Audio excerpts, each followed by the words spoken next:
Welcome to this lesson on cell size limitations. Have you ever wondered why cells don't just grow larger and larger?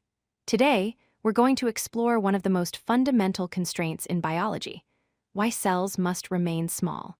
This isn't just a random characteristic of life, but rather a mathematical necessity that governs the size of every living cell on Earth.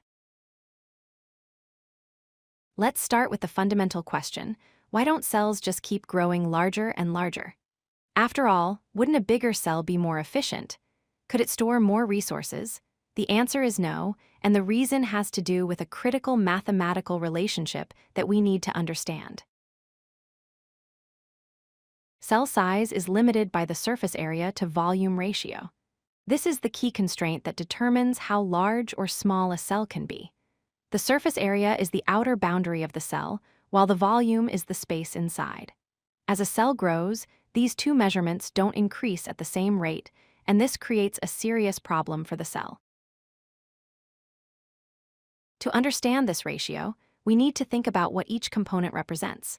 Surface area is where materials enter and exit the cell. All nutrients must pass through the cell membrane to get inside, and all waste products must exit through this same membrane.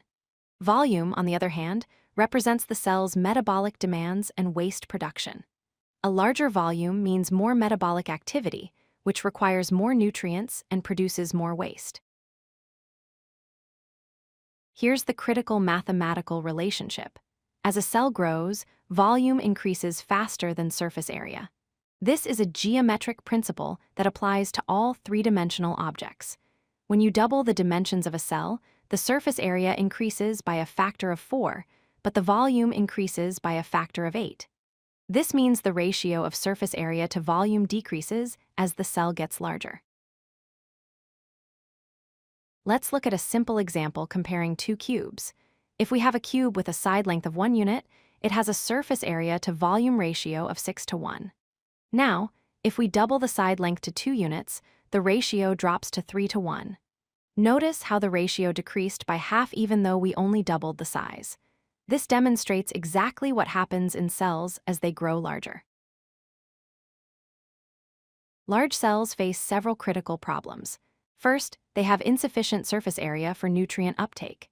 The cell membrane simply cannot absorb enough nutrients to support the metabolic needs of the large volume.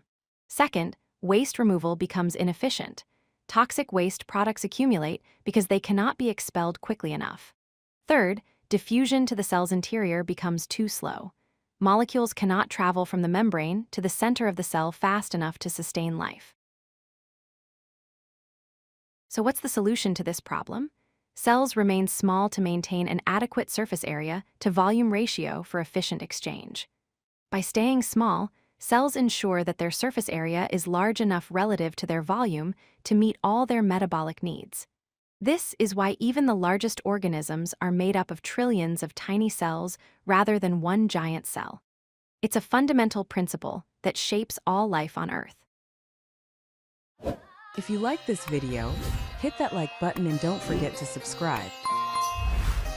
Visit codelucky.com for more such useful content.